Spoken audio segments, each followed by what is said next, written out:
Welcome to this channel. ഇന്ന് ICDS സൂപ്പർവൈസറിന് ആവശ്യമായിട്ടുള്ള ഹോം സയൻസ് പാർട്ടിലെ ഹ്യൂമൻ ന്യൂട്രീഷൻ ആൻഡ് ഡയറ്ററ്റിക്സ് എന്ന മൊഡ്യൂളിലെ പ്രോട്ടീൻ്റെ classification, function, sources and deficiency diseases ഇത്രയാണ് നമ്മൾ ഇന്ന് ഈ വീഡിയോയിലൂടെ ഡിസ്കസ് ചെയ്യുന്നത്. അതിനു മുമ്പ് നമുക്ക് പ്രീവിയസ് ചോദിച്ച ക്വസ്റ്റ്യൻസ് നോക്കാം. Which of the following is non-essential amino acids? Leucine, methionine, glycine, tryptophan. Fatty liver is the characteristic feature of marasmus, kwashiorkor, scurvy, rickets. Main protein found in milk: keratin, lactoalbumin, lactose, casein. So, നമ്മൾ ഇന്ന് പ്രോട്ടീൻ്റെ classifications and deficiency diseases and sources ആണ് നമ്മളിന്ന് discuss ചെയ്യുന്നത്. So അപ്പോൾ ആദ്യം protein എന്താണെന്ന് നോക്കാം. Protein contain carbon, hydrogen, oxygen like carbohydrate. നമ്മൾ പ്രീവിയസ് വീഡിയോയിൽ കാർബോഹൈഡ്രേറ്റ് ഇൻക്ലൂഡ് ചെയ്തിട്ടുണ്ടായിരുന്നു. സോ കാർബോഹൈഡ്രേറ്റിനെ പോലെ തന്നെ കാർബൺ, ഹൈഡ്രജൻ, ഓക്സിജൻ ഉണ്ട്. അതുമാത്രമല്ല, in addition 16% nitrogen is present, also contain sulphur, phosphorus, iron and cobalt. So protein എന്ന് പറയുമ്പോഴത്തേക്ക് കാർബൺ, ഹൈഡ്രജൻ, ഓക്സിജൻ മാത്രമല്ല, അതിൽ അഡീഷണലായിട്ട് 16% നൈട്രജൻ ഉണ്ട്, സൾഫർ ഉണ്ട്, ഫോസ്ഫറസ് ഉണ്ട്, അയൺ ആൻഡ് കൊബാൾട്ട്. ഇതെല്ലാം ഇതിനെയാണ് നമ്മൾ പ്രോട്ടീൻ എന്ന് പറയുന്നത്. It is more complex than carbohydrates, fat and lipids. Fat and lipids അല്ലെങ്കിൽ കാർബോഹൈഡ്രേറ്റിനേക്കാളും കോംപ്ലക്സ് ആയിട്ടുള്ളൊരു മോളിക്യൂളാണ് പ്രോട്ടീൻ എന്ന് പറയുന്നത്. Next, plant primary source of protein in nature. Plant ആണ് primary source of protein in nature എന്ന് അറിയപ്പെടുന്നത്. ഇനി proteins are synthesized by plants from the nitrates and ammonia in the soil. മണ്ണിലുള്ള നൈട്രേറ്റ്സ് അല്ലെങ്കിൽ അമോണിയ ചെടികൾ വേരിലൂടെയാണ് അബ്സോർബ് ചെയ്ത് ചെടികൾക്ക് കൊടുക്കുന്നത്. അതാണ് പ്ലാന്റ്സ് സിന്തസൈസ് ചെയ്യുന്നത്. പ്ലാന്റ്സിന് മാത്രമാണ് പ്രോട്ടീൻ ഡയറക്റ്റ് സിന്തസൈസ് ചെയ്യാനുള്ള കഴിവ്. മനുഷ്യർക്ക് പ്രോട്ടീനായിട്ട് സിന്തസൈസ് ചെയ്യാൻ പറ്റില്ല. അതിന് പകരം അമിനോ ആസിഡ്സ് ആയിട്ട് കഴിച്ച് അതിൽ നിന്നാണ് പ്രോട്ടീൻസ് ഡിറൈവ് ചെയ്യുന്നത്. Herbivores use plant protein to meet their protein needs. Man use plant food as also animal food to meet their protein needs. മനുഷ്യൻ പ്രോട്ടീൻ ആവശ്യത്തിനുള്ളത് കിട്ടുന്നത് ആനിമൽ ഫുഡ്സ് ആയിട്ടുള്ള മിൽക്ക്, മീറ്റ് അങ്ങനെയുള്ള ഇതിൽ നിന്നാണ് അവർക്ക് പ്രോട്ടീൻ നീഡ്സിന് ആവശ്യമായിട്ടുള്ള പ്രോട്ടീൻസ് കിട്ടുന്നത്. ഇനി അടുത്തത് ക്ലാസിഫിക്കേഷൻ ഓഫ് പ്രോട്ടീൻ ആണ് പറയുന്നത്. Basic unit of protein is amino acids. Amino acids combine to form protein by means of peptide bond. So amino acids combine ചെയ്താണ് പ്രോട്ടീനായിട്ട് മാറുന്നത്. ഇനി ഈ ഓരോ അമിനോ ആസിഡ് തമ്മിലുള്ള കണക്ഷൻ എന്ന് പറയുന്നത് പെപ്റ്റൈഡ് ബോണ്ട് വഴിയുള്ള കണക്ഷനാണ് ഓരോ അമിനോ ആസിഡ്സും. ഈ അമിനോ ആസിഡ്സ് കമ്പൈൻ ചെയ്താണ് പ്രോട്ടീൻ ആവുന്നത്. ഇനി പ്രോട്ടീൻസിനെ തന്നെ 3 ക്ലാസിഫൈ ചെയ്തിട്ടുണ്ട്: simple protein, conjugated protein and derived protein. Simple protein എന്ന് പറയുന്നത് yield only amino acids on hydrolysis വാട്ടറുമായിട്ട് റിയാക്ട് ചെയ്ത് ഹൈഡ്രോളിസിസ് നടക്കുമ്പോൾ ആ പ്രോസസ്സിൽ അമിനോ ആസിഡ് മാത്രം ഈൽഡ് ചെയ്യുന്നതിനെയാണ് നമ്മൾ സിമ്പിൾ പ്രോട്ടീൻ എന്ന് പറയുന്നത്. Example, albumin and globulins are soluble in water and salt solution are present in animal fluid. അതുപോലെ മിൽക്ക്, ബ്ലഡ് പ്ലാസ്മയിൽ കാണുന്ന പ്രോട്ടീൻ കണ്ടൻ്റ് ഉള്ള ഇതാണ് ആൽബുമിനും ഗ്ലോബുലിൻ എന്ന് പറയുന്നത്. പ്ലാസ്മ പ്രോട്ടീൻ എന്നറിയപ്പെടുന്ന ആൽബുമിനും ഗ്ലോബുലിനുമാണ്. സോ അത് വാട്ടർ സോലുബിൾ ആണ്, അതുപോലെ സോൾട്ട് സോലുബിൾ ആണ്. Those which are less soluble present in tissues, അത് മസിൽസിൽ കാണപ്പെടുന്നത് ലെസ് സോലുബിൾ ആണ്. Example for simple proteins are albumins, globulins, prolamins and albuminoids. Next is conjugated protein. Combination of simple protein with non protein substance. Conjugated protein എന്ന് പറയുന്നത് ഒരു combination, ഒരു simple പ്രോട്ടീൻ്റെ കൂടെ ഒരു നോൺ പ്രോട്ടീൻ സബ്സ്റ്റൻസ് കൂടെ combine ചെയ്യുന്നതിനെയാണ് കോൺജുഗേറ്റഡ് പ്രോട്ടീൻ എന്ന് പറയുന്നത്. അതിന് കുറച്ച് ഉദാഹരണങ്ങളാണ്. ഒന്ന്, ലിപ്പോപ്രോട്ടീൻസ് എന്ന് പറയുന്നത് പ്രോട്ടീനും അതുപോലെ ലിപ്പിഡും കൂടെ കമ്പൈൻ ചെയ്ത് ഫോം ചെയ്യുന്ന ഒരു കോൺജുഗേറ്റഡ് പ്രോട്ടീനാണ് ലിപ്പോപ്രോട്ടീൻസ് എന്ന് പറയുന്നത്. ഇതാണ് നമ്മുടെ ബ്ലഡ് പ്ലാസ്മയിൽ കാണുന്ന HDL അല്ലെങ്കിൽ LDL കൊളസ്ട്രോൾ എന്നൊക്കെ പറയുന്നത് ലിപ്പോപ്രോട്ടീൻസ് ആണ്. So lipoproteins is a combination of proteins plus lipid. Next is nucleoproteins. Nucleoproteins എന്ന് പറയുന്നത് ന്യൂക്ലിക് ആസിഡും പ്രോട്ടീനും കൂടെ കമ്പൈൻ ചെയ്ത് ഫോം ചെയ്യുന്ന പ്രോട്ടീനാണ് nucleoprotein. It's a conjugated protein. ഇത് ഫൗണ്ട് ഇൻ സെൽസ്, നമ്മുടെ കോശങ്ങളിൽ കാണപ്പെടുന്ന പ്രോട്ടീൻ ആണ് ന്യൂക്ലിയോ പ്രോട്ടീൻസ് എന്ന് പറയുന്നത്, അല്ലെങ്കിൽ RNA DNA ജനറ്റിക് മെറ്റീരിയൽ അടങ്ങിയിട്ടുള്ള നമ്മുടെ DNA-യിലെല്ലാം കാണുന്ന പ്രോട്ടീനാണ് ന്യൂക്ലിയോ പ്രോട്ടീൻ എന്ന് പറയുന്നത്. Next is mucoproteins and glycoproteins. പ്രോട്ടീൻസും അതുപോലെ പോളിസാക്കറൈഡ്സും കൂടെ കമ്പൈൻ ചെയ്ത് വരുന്ന പ്രോട്ടീനെയാണ് നമ്മൾ മ്യൂക്കോ പ്രോട്ടീൻസ് അല്ലെങ്കിൽ ഗ്ലൈക്കോ പ്രോട്ടീൻസ് എന്ന് പറയുന്നത്. പോളിസാക്കറൈഡ്സ് നമ്മൾ കാർബോഹൈഡ്രേറ്റ്സിൻ്റെ വീഡിയോയിൽ എന്താണ് പോളിസാക്കറൈഡ്സ് എന്നൊക്കെ കൊടുത്തിട്ടുണ്ട്. സോ പ്രോട്ടീനും പോളിസാക്കറൈഡ്സും കൂടെ കമ്പൈൻ ചെയ്ത് ഫോം ചെയ്യുന്നതാണ് mucoproteins and glycoproteins. ഇനി found in gastric secretions. Next is phosphoproteins. പ്രോട്ടീനും ഫോസ്ഫോറിക് ആസിഡും തമ്മിൽ കമ്പൈൻ ചെയ്ത് ഫോം ചെയ്യുന്നതാണ് ഫോസ്ഫോ പ്രോട്ടീൻസ് എന്ന് പറയുന്നത്. ഇത് ഫൗണ്ട് ഇൻ മിൽക്കാണ്. എക്സാമ്പിൾ പറയുന്നത് കെസിൻ, അല്ലെങ്കിൽ മിൽക്കിൽ അടങ്ങിയിരിക്കുന്ന പ്രോട്ടീൻ എന്ന് പറയുന്നത് കേസിനാണ്. ഇതായിരുന്നു പ്രീവിയസ് ഒരു ക്വസ്റ്റ്യൻ വന്നിരുന്നത്. Main protein found in milk, ഇത് പ്രീവിയസ് ഇയർ ക്വസ്റ്റ്യൻ ആയിരുന്നു. സോ അപ്പോൾ ഇതിൻ്റെ ആൻസർ വരുന്നത് കേസിനാണ്.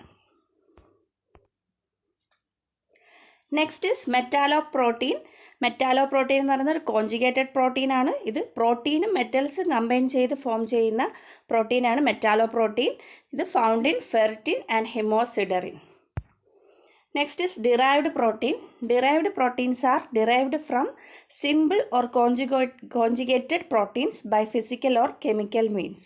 നമ്മൾ ആദ്യം ക്ലാസിഫൈ ചെയ്ത സിമ്പിൾ അല്ലെങ്കിൽ കോൺജുഗേറ്റഡ് പ്രോട്ടീനിൽ നിന്ന് ഡിറൈവ് ചെയ്യുന്നത് ഫിസിക്കൽ അല്ലെങ്കിൽ കെമിക്കൽ രീതിയിൽ ഫോം ചെയ്ത് വരുന്ന പ്രോട്ടീൻസിനെയാണ് നമ്മൾ ഡിറൈവ്ഡ് പ്രോട്ടീൻസ് എന്ന് പറയുന്നത്. ഡിറൈവ്ഡ് പ്രോട്ടീൻസ് എന്ന് പറയുന്നതിൻ്റെ എക്സാമ്പിൾസ് ആണ് പ്രോട്ടിയോസസ്, പെപ്റ്റോൺസ് ആൻഡ് പെപ്റ്റൈഡ്സ്. ഇനി അടുത്തൊരു ക്ലാസിഫിക്കേഷനാണ് പ്രോട്ടീൻസിൻ്റെ. സോ ഇന്നാണ് പ്രീവിയസ് ഇയർ ക്വസ്റ്റ്യൻ വന്നത്. Essential and non essential amino acids. ഇത് അമിനോ ആസിഡ്സ് നമ്മുടെ ബോഡി സിന്തസൈസ് ചെയ്യുന്നതിൻ്റെ അടിസ്ഥാനത്തിൽ ക്ലാസിഫൈ ചെയ്തിരിക്കുന്നതാണ് essential and non essential amino acids എന്നുള്ളത്.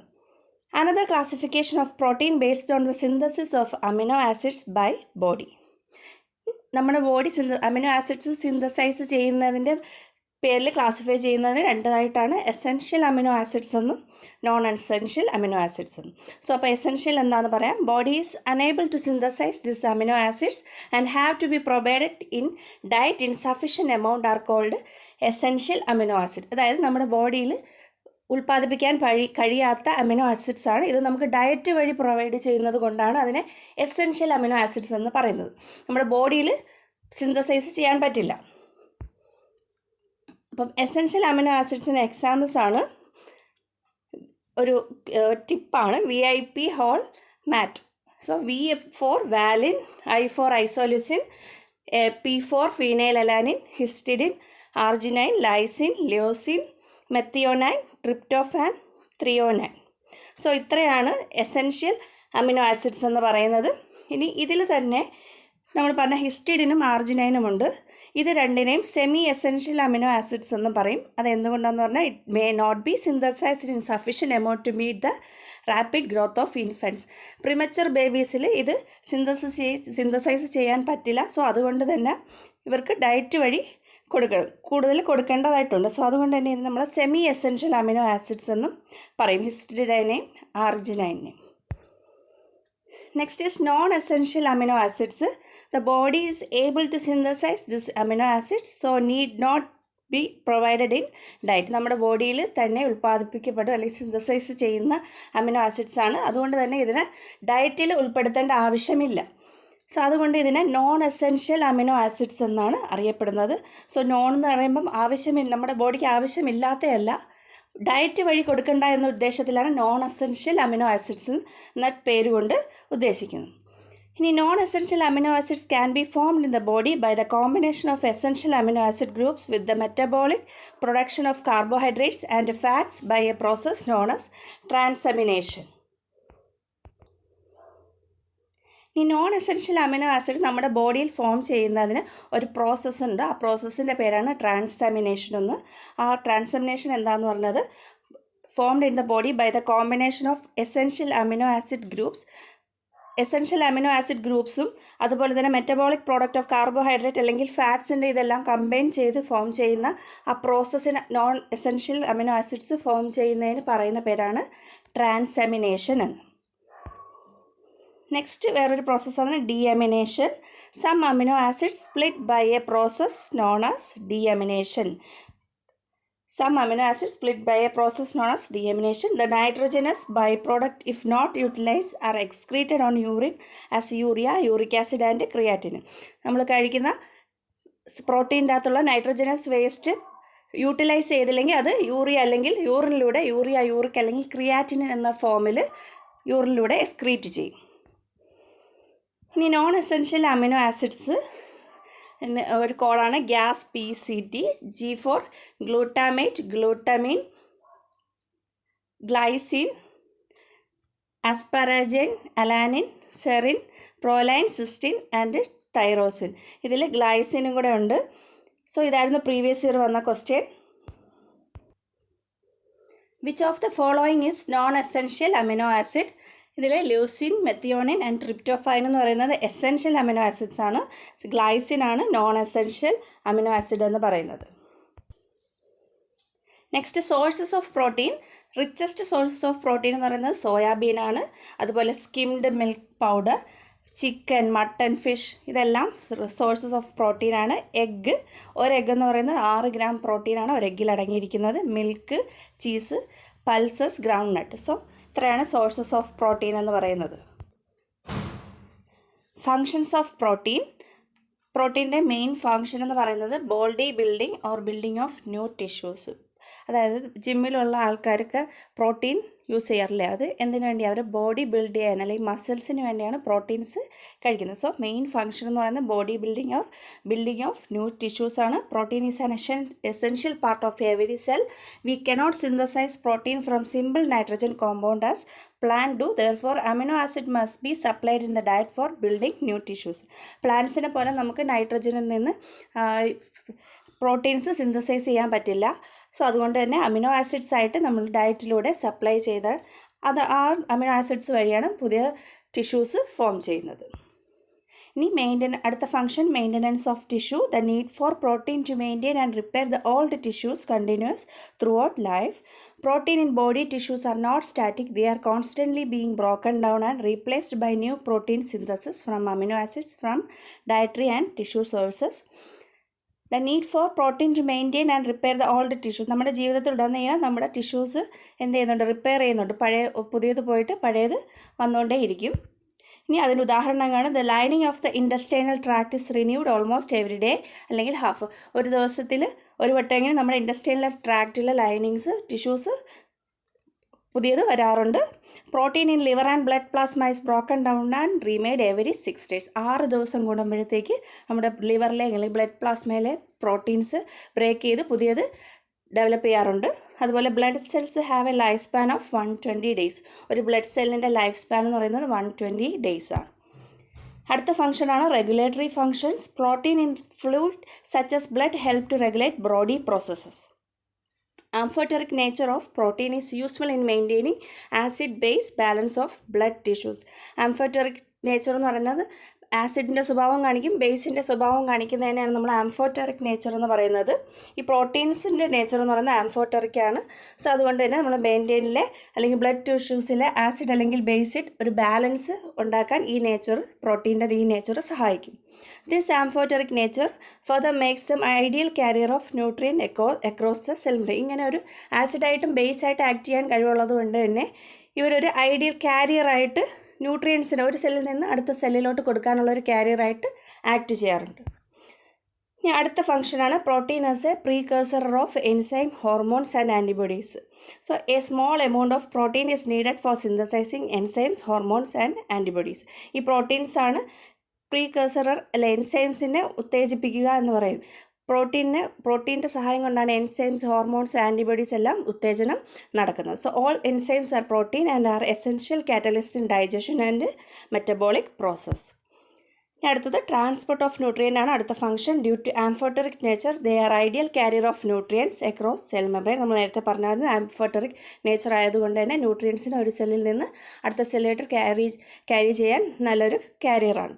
ഇനി proteins lipoproteins transport triglyceride, cholesterol, phospholipids and fat soluble vitamins across cell wall.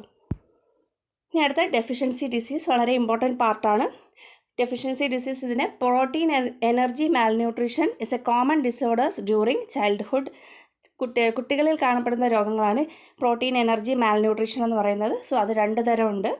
Kwashiorkor എന്ന് പറയുന്നത് പ്രോട്ടീൻ്റെ അഭാവം ഡെഫിഷ്യൻസി കൊണ്ടുവരുന്ന അസുഖമാണ് ക്വാഷിയോർക്കർ എന്ന് പറയുന്നത്. When the child wean the diet often does not contain adequate quantity and quality of protein which result in deficiency disease. ഒരു കുട്ടിക്ക് ആഹാരം കൊടുക്കാൻ തുടങ്ങുന്ന സമയങ്ങളിൽ ആ ഡയറ്റിൽ ആവശ്യത്തിനുള്ള നല്ല ക്വാണ്ടിറ്റി അല്ലെങ്കിൽ ക്വാളിറ്റിയുള്ള പ്രോട്ടീൻ കിട്ടിയില്ലെങ്കിൽ പ്രോട്ടീൻ്റെ അഭാവം കൊണ്ട് വരുന്ന അസുഖമാണ് ക്വാഷിയോർക്കർ എന്ന് പറയുന്നത്. So lack of protein when an infant is fed high carbohydrate and low protein food. Carbohydrate food കൂടുതൽ കൊടുത്തു പക്ഷെ പ്രോട്ടീൻ കുറച്ച് കൊടുക്കുന്ന കുട്ടികളിൽ വരുന്ന അസുഖമാണ് ക്വാഷിയോർക്കർ എന്ന് പറയുന്നത്. ഇനി ഇതിൻ്റെ സിംറ്റംസ് എന്ന് പറയുന്നത് ഗ്രോത്ത് ഫെയിലിയർ ആയിരിക്കും, moon face, fatty liver, loss of appetite, mental change, oedema at feet. So ഇതായിരുന്നു പ്രീവിയസ് ഇയർ വന്നൊരു question. Fatty liver is a characteristic feature of. Fatty liver എന്ന് പറയുന്നത് ക്വാഷിയോർക്കറിൻ്റെ ഒരു സിംറ്റമാണ്. So fatty liver is the characteristic feature of kwashiorkor. Next deficiency ഡിസീസാണ് marasmus. When both protein and calories are very low in diet. So നേരത്തെ നമ്മൾ kwashiorkor എന്ന് പറയുമ്പോൾ പ്രോട്ടീൻ ഡെഫിഷ്യൻസിയാണ്. ഇതിൽ പ്രോട്ടീൻ അതുപോലെ തന്നെ കാലറീസ് അല്ലെങ്കിൽ കാർബോഹൈഡ്രേറ്റ്സിൻ്റെ ഡെഫിഷ്യൻസി കൊണ്ട് വരുന്നതാണ് മരാസ്മസ് എന്ന് പറയുന്നത്. ഡ്യൂ ടു ഷിയർ സ്റ്റാർവേഷൻ, വിശപ്പ് കൊണ്ടുവരുന്ന അസുഖമാണ് മരാസ്മസ് എന്ന് പറയുന്നത്. ഇതിൻ്റെ സിംറ്റംസ് എന്ന് പറയുന്നത് severe growth retardation, loss of subcutaneous fat, ബോഡിയിൽ ഫാറ്റ് ഇല്ലാത്ത ഒരു അവസ്ഥയായിരിക്കും. അങ്ങനത്തെ ഉള്ള സിംറ്റംസാണ് മരാസ്മസിൻ്റെത്. സോ ഇത്രയേ ഉള്ളൂ. പ്രോട്ടീൻസിൻ്റെ classification, function, sources and deficiency diseases. So thank you for watching this. Please subscribe this channel.